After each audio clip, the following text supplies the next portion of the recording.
Kini tiba saatnya kita mendengarkan firman Tuhan. Kita mau masuk lebih dalam lagi dalam hadirat Tuhan. Haleluya. Biarlah kita mau siapkan hati kita untuk menerima firman Tuhan. Haleluya. Kita mau percaya Tuhan bahwa firman-Mu pernah berkata bahwa Kau beserta kami Tuhan, dan bagi Engkau tiada pernah ada yang mustahil. Haleluya.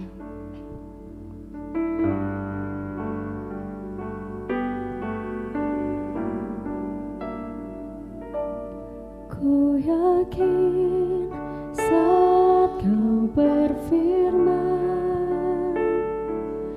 ku menang saat Kau bertindak.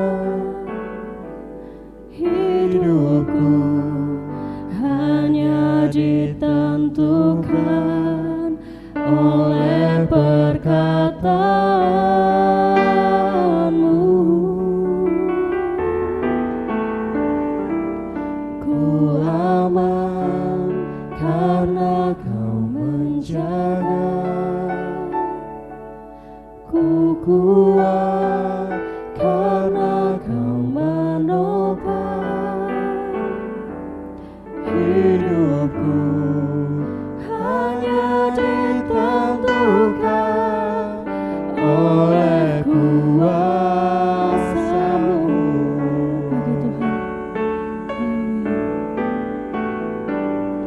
Bagi Tuhan tak ada yang mustahil. Bagi Tuhan tak ada yang tak mungkin.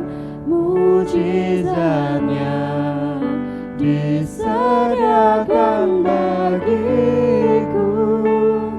Ku diangkat dan dipulihkannya. Amin.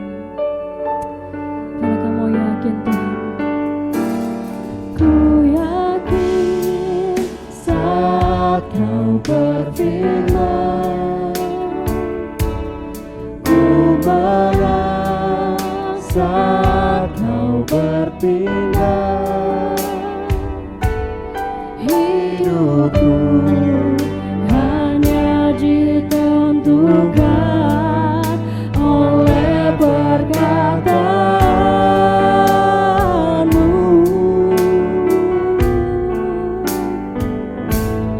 Ku aman karena Kau menjaga. Ku kuat karena Kau menopang. Hidupku hanya ditentukan oleh kuasa-Mu. Bagi Tuhan tiada yang mustahil.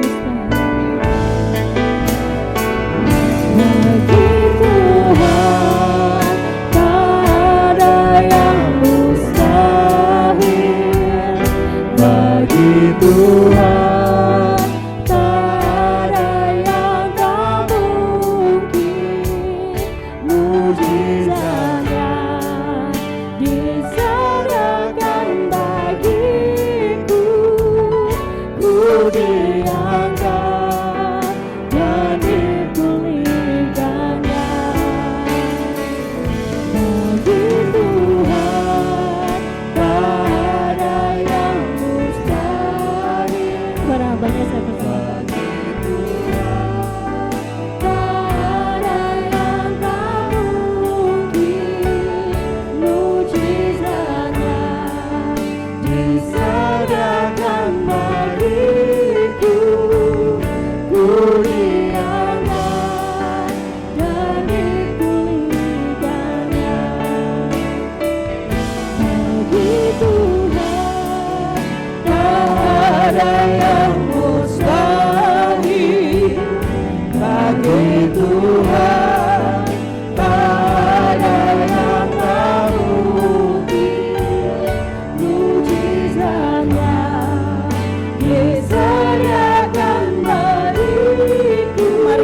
bangkit berdiri.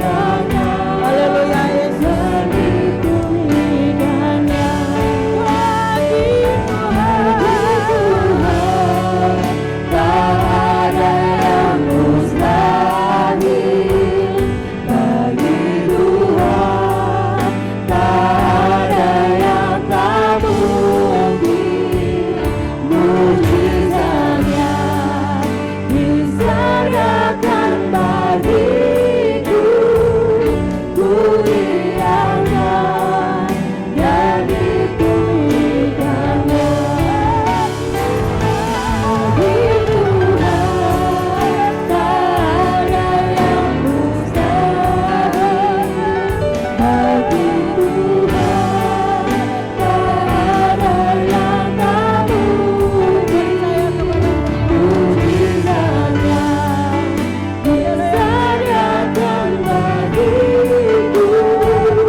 Kami percaya kepadamu, bagi Tuhan tidak ada yang mustahil. Engkau mengangkat kami, Engkau memulihkan kami Tuhan. Kami bersyukur kepadamu pada pagi hari ini. Kami mau dengar suaramu, berbicaralah kepada kami dan berkati kami dengan kebenaran firman Tuhan yang kami mau dengar pada pagi hari ini. Kami menyiapkan hati kami, Engkau berbicara kepada kami. Bila firman itu jatuh di tanah yang subur, berbuah di dalam kehidupan kami. Terima kasih Tuhan, kami sambut berkat firman-Mu di dalam nama Tuhan Yesus. Kami berdoa. Haleluya. Amin. Silakan duduk kembali. Shalom Bapak Ibu. Shalom, puji Tuhan. Memasuki bulan Agustus. Di kampung-kampung kita sudah melihat merah dan putih sudah dipasang di mana-mana untuk memperingati hari yang sangat bersejarah bagi bangsa Indonesia, kemerdekaan 17 Agustus. Apa yang menjadi masa lalu ya, merdeka dari kepahitan masa lalu di dalam judul yang tadi saya berikan. Merdeka dari kepahitan masa lalu. Masa lalu yang seperti apa yang harus dimerdekakan? Di dalam kehidupan setiap umat manusia, kita hidup sekarang dan kita sudah melewati masa lalu, masa lampau, dan kita akan menuju ke masa depan. Waktu-waktu yang kita lewati ini seperti kalau di dalam bahasa Inggris itu ada now, ada yesterday, ada past ya, dan kemudian ada future, ada masa yang akan datang. Kalau di dalam bahasa Inggris now, sekarang ini ya, sekarang ini. Kalau baru saja itu sudah disebut dengan past. Baru saja, beberapa jam yang lalu, beberapa detik yang lalu itu sudah disebut dengan past. Dan tomorrow atau besok atau yang akan datang, nanti sore atau nanti pokoknya yang belum tercapai itu disebut dengan future. Nah, saudara dan saya sekarang ada hidup di tengah-tengah, yaitu now, masa sekarang. Dan kita sudah melewati yang namanya masa lalu atau past. Ya, kita sudah melewatinya. Masa lalu itu adalah masa atau waktu yang telah kita lewati. Selalu kita mengatakan beberapa hari yang lalu saya mengalami ini dan itu. Bulan lalu, kemarin, ya, tadi malam, saya mengalami ini dan itu. Itu sudah lalu, sudah lewat. Dan masa lalu yang kita alami itu ada dua, saudara-saudara. Ada yang masa lalu yang positif atau disebut dengan nostalgia.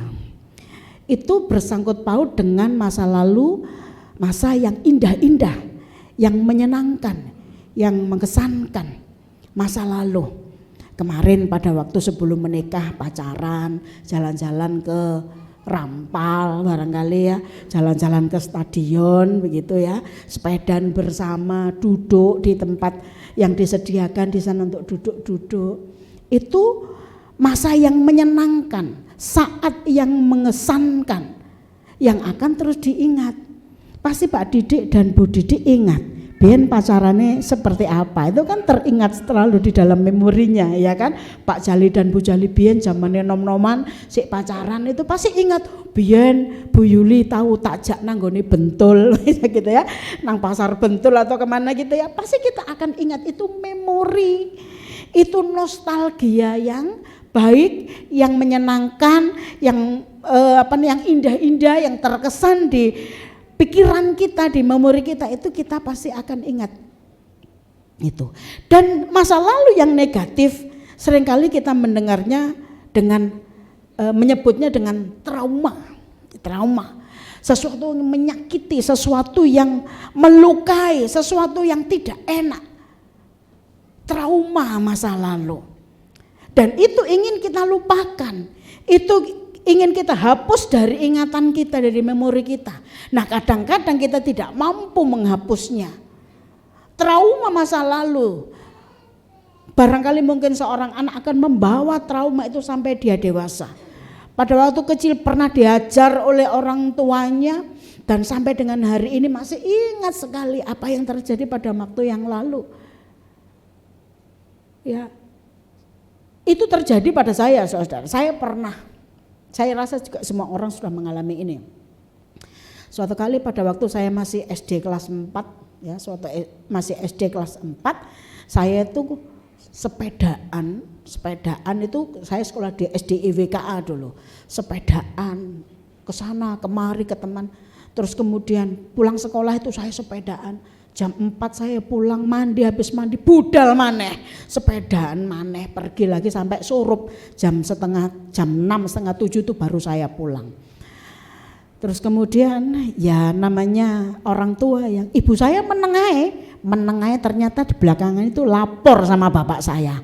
Arek iki mang mulai sekolah baru pulang sekarang ini sepedaan gak mulih-mulih. Namanya suami bapak ya, pulang kerja terus dilapori sama istri tentang kenakalan anaknya. Saudara tahu apa yang terjadi? Bapak saya langsung ambil sabuk dari celananya, dikasih keluar, hajar saya dihajar. Saya duduk, saya belajar itu di depan saya itu buku saya dihajar sampai mulet-mulet begitu. Nah, itu saya ingat sampai dengan hari ini. Saya tidak membenci orang tua saya, apalagi mereka sudah tidak ada semuanya. Saya tidak membenci, tetapi peristiwa itu teringat, tertancap di dalam otak saya. Ya, saya ingat saya pernah diajar seperti itu. Saya tidak menyalahkan mereka karena memang saya salah. Karena saya salah. Wedok, sepedaan dari siang sampai pulang surup, gak mole-mole, gak ngerti penggawean, begitu ya. Jadi orang tua jadi marah. Nah, peristiwa yang negatif yang seperti itu sulit untuk saya lupakan di dalam memori saya. Walaupun saya tidak membenci mereka, saya tidak protes kepada mereka, tetapi peristiwa itu sulit untuk saya lupakan dan ingat sampai dengan hari ini. Nah, di dalam Alkitab kita menemukan ada satu negarawan yang luar biasa, seorang politikus yang luar biasa, yang hebat sekali, yang dicatat di dalam Alkitab kita. Di dalam Perjanjian Lama kita ketemu dengan seorang tokoh yang bernama Yusuf. Kalau Anda mendengar nama Yusuf, barangkali mungkin di dalam otak pikiran kita sudah tertata ceritanya Yusuf, ya. Ceritanya Yusuf seorang anak yang luar biasa ini. Barangkali mungkin kita kasihkan nama anak saya Yusuf. Nih Pak Jali kasih nama Yusuf Elroy ya. Berharap bahwa si Elroy ini akan memiliki pribadi seperti Yusuf yang tercatat di dalam Alkitab. Begitu ya Pak Jali ya. Haleluya. Yusuf, kita melihat masa lalu dari Yusuf. Di dalam Kejadian pasal 37, 39 dan 40 di sana diceritakan bagaimana kisah kehidupan Yusuf. Ya, Yusuf. Jadi kalau kasih nama Yusuf itu biasanya orang Kristen sih Yusuf itu kok kurang piye gitu. Jadi agak digeser-geser sedikit dengan bahasa Inggris Yosef, gitu ya. Yosef. Ya, cek rodok piye gitu. Bedane sama mereka yang pakai nama Yusuf, kita kasih nama Yosef gitu ya. Nah, anak ini adalah anak yang lahir dari keluarga ya Yakub ya, yang diperoleh oleh Yakub di masa tuanya dan dari istri yang dicintainya. Cerita tentang Yakub ini pasti juga kita sudah paham ya, bahwa ada dua istri. Pertama dia inginkan Lea tapi inginkan Ribka tapi dia dapatkan Lea, punya anak dari Lea banyak. Dari si Ribka ini punya anak hanya dua, Yusuf dan Benyamin, dan didapatkan pada usia yang sangat tua. Maka anak ini paling dikasihi. Oleh karena saudara-saudaranya tahu bahwa bapaknya itu lebih cinta kepada si anak ini, maka saudara-saudara yang lainnya itu membenci. Dia dibenci oleh saudara-saudaranya. Yang paling dikasih oleh orang tuanya tetapi paling dibenci sama saudara-saudaranya. Jadi Bapak Ibu kalau mempunyai anak, misalnya anaknya lebih dari 2, 3 gitu ya, berikan kasih yang sama, berikan perhatian yang sama. Jangan sampai satu paling dikasihi sementara yang lain enggak terlalu gitu ya. Jadi perhatiannya orang tua tertuju kepada salah satu saja, ini akan membuat cemburu saudara-saudara yang lainnya. Nah, di dalam pasal 37 ayat 5 sampai dengan yang ke-7 di sana dikatakan bahwa Yusuf ini memiliki mimpi ya, dia bermimpi begitu. Itu sesuatu yang tidak diberikan oleh Allah kepada saudara-saudara yang lain, sehingga dia memimpikan sesuatu dan saudara-saudaranya tidak menginginkan itu, enggak senang sama cerita mimpinya itu, tapi dia sampaikan. Dia tidak dihiraukan bahwa dia memiliki sesuatu yang saya sebut sebagai potensi dari dirinya. Nah, di samping itu juga di dalam keluarganya dengan kakak-kakaknya dia tidak disukai, dia makin dibenci. Ketika dia menceritakan tentang mimpinya makin benci, pokoknya bencinya sampai orang Jawa katakan nurut sikut ya, nurut sikut kebencian dari saudara-saudaranya ini. Peristiwa selanjutnya dia dibuang ke dalam sumur pada saat disuruh oleh ayahnya untuk ngirim kakak-kakaknya, kasih lihatlah kakak-kakakmu yang sedang menggembalakan domba di sana, lihatlah apakah keadaannya baik-baik saja. Dan kakak-kakaknya memiliki rencana jahat untuk membuang si anak ini yang dengan jubah yang maha indah di sana dikatakan. Kemudian mereka memasukkan Yusuf ke dalam sumur. Tentu saja Yusuf meronta-ronta dan dia tidak bisa terima perlakuan seperti itu, tetapi fakta itu terjadi, dia masuk ke dalam sumur. Selanjutnya diangkat dari situ, dijual kepada orang Midian, orang Ismail sebagai budak. Dan ini adalah human traffic yang pertama barangkali ya dicatat dalam Alkitab, dijual. Zaman dulu memang perbudakan itu dijual belikan, manusia dijual belikan untuk dipekerjakan sebagai budak. Nah, dia dijual kepada orang Midian sebagai budak. Kemudian lanjut sama orang Ismail ini dijual kepada Potifar, ya, seorang pegawai istana, seorang pejabat istana yang namanya Potifar. Dan pada saat ada di bawah kekuasaan Potifar, si Yusuf ini saudara tahu bahwa dia mengalami fitnah yang luar biasa. Fitnah.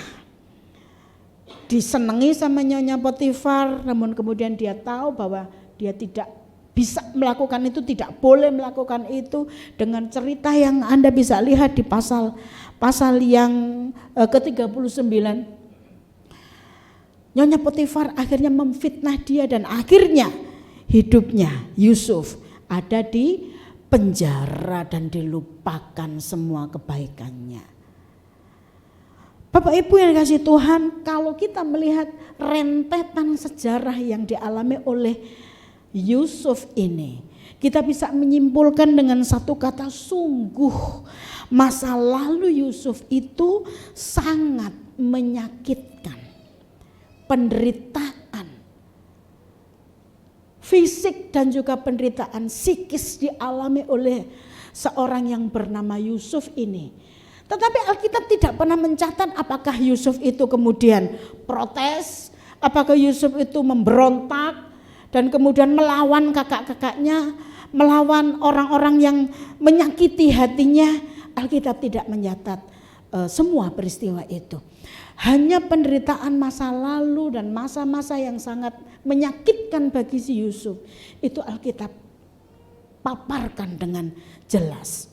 Kemudian saudaraku yang dikasih Tuhan, sesuai dengan judul tadi, bagaimana dia bisa mengatasi, bagaimana dia bisa memanage masa lalu. Tentu saja dia masih ingat semua peristiwa yang dialaminya ketika dia harus dibenci, diolok-olok, ya, ditolak, dimasukkan sumur dan sebagainya oleh kakak-kakaknya. Bagaimana dia bisa memanage masa lalu, bagaimana dia bisa mengatasi itu. Ada hal-hal yang bisa kita pelajari, sikap yang dia punya untuk mengatasi masa lalu yang sangat menyakitkan itu. Bapak Ibu yang dikasihi oleh Tuhan, kalau Anda melihat ada orang-orang yang mengalami penderitaan secara psikis, dia menjadi ODGJ, dia kemudian menjadi anak yang tertutup, dia menjadi orang yang pemarah, dia menjadi orang yang tidak peduli kepada orang lain dan sebagainya. Kalau diruntut ke belakang, ada ada sesuatu yang terjadi pada masa yang lalu sehingga dia menjadi orang yang Anda lihat sekarang ini. Ya, kalau ada orang yang ngamukan, suka tersinggung, ya, dan titik-titik pokoknya karepe dhewe gitu, membicarakan orang semaunya sendiri, bisa jadi bahwa masa lalunya ada dia simpan sesuatu yang membuat dia menjadi orang yang seperti Anda lihat sekarang ini. Bapak Ibu yang dikasihi Tuhan, yang pertama sikap Yusuf adalah mengampuni. Mengampuni.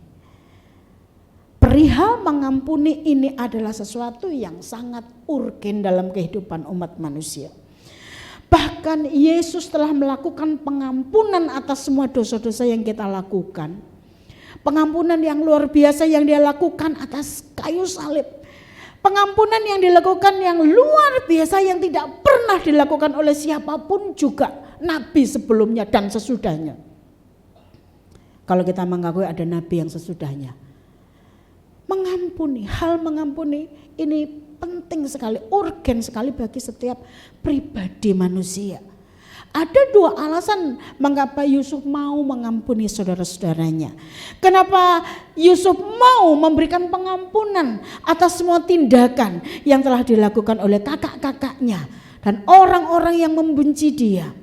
Yang pertama, bahwa dia menyadari kebesaran dan anugerah Allah. Seperti tuliskan di dalam Kejadian 50 ayat 9. Dia berkata, tetapi Yusuf berkata kepada mereka, janganlah takut sebab aku inikah pengganti Allah. Yusuf sadar banget bahwa pengampunan itu oleh karena kebesaran Allah. Dia menyadari betapa besarnya dan anugerah Allah yang luar biasa yang dia alami. Semua yang dilakukan dalam perjalanan hidupnya yang penuh dengan penderitaan itu, Alkitab mencatatnya, Allah membuat segala sesuatu yang dilakukannya itu berhasil. Dengan demikian dia bisa melihat Tuhan selalu membuat keberhasilan kepada saya. Kendatipun orang lain membenci saya, kendatipun saudara-saudara menolak saya, membenci saya, tetapi pada waktu di rumah Potifar Tuhan membuat dia berhasil, pekerjaannya berhasil sehingga dia dipercaya menjadi kepala rumah tangga di situ. Pada waktu dia dipenjarakan, Tuhan membuat dia berhasil sampai dia kemudian dipercaya untuk menjadi tangan kanan penjaga penjara, sehingga semua pekerjaan diserahkan sama dia. Ketika dia tahu dan sadar bahwa apapun yang dibuatnya itu berhasil, maka itulah alasannya mengapa dia memberi pengampunan kepada kakak-kakaknya. Alasan yang kedua, dia melihat kebaikan Allah. Di dalam pasal 50 ayat yang ke-20, memang kamu telah mereka-rekakan yang jahat terhadap aku, tetapi Allah telah mereka-rekakannya untuk kebaikan dengan maksud menyelamatkan bangsa Israel. Ya, saya tidak bisa membaca di sana. Untuk menyelamatkan sebuah bangsa, maka walaupun kakak-kakaknya mereka-rekakan hal yang jahat, tetapi Allah bisa mengubahkan sedemikian rupa, berbalik 180 derajat. Mereka-rekakan untuk kebaikan, untuk memelihara sebuah bangsa. Mata iman Yusuf mampu menembus maksud dan rencana Allah bagi bangsa Israel, yang adalah bangsa pilihan Allah untuk menyatakan kasih-Nya kepada umat-Nya.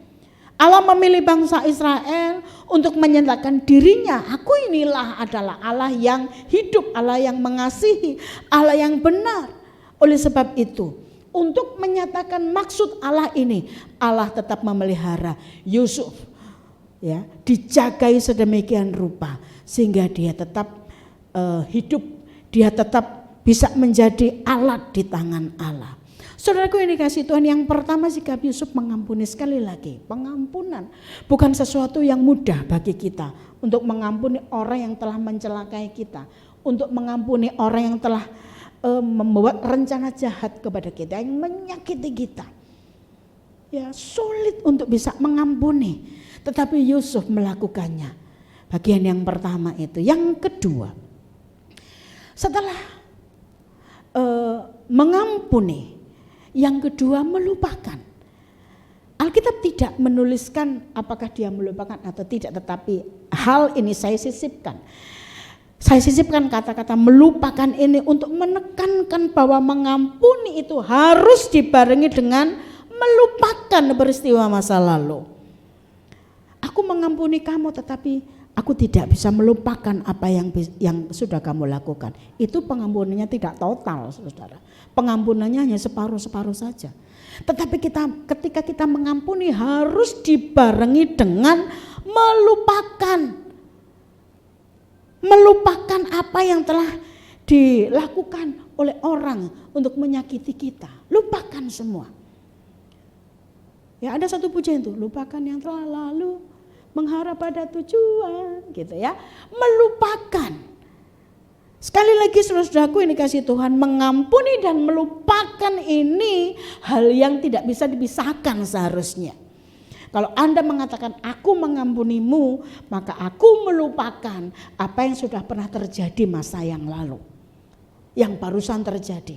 Kamu dulu pernah ngomong elek tentang saya, kamu dulu pernah merancangkan jahat kepada saya, kamu dulu menyakiti saya, kamu memutuskan hubungan saya, kamu menjegal bisnis saya, dan apapun yang sudah dilakukan oleh orang lain. Lupakan itu ketika kita mengatakan aku mengampunimu. Melupakan masa lalu berarti juga belajar dari masa yang lalu itu sebagai pelajaran yang berharga. Ada pepatah mengatakan belajar dari pengalaman. Belajar dari pengalaman, apa yang pernah terjadi masa lalu dilupakan, ya, jadi tidak pernah diulang lagi karena belajar dari masa itu, maka kita bisa melupakan masa lalu itu. Tetapi tidak sekedar melupakan tetapi belajar dari masa yang lalu.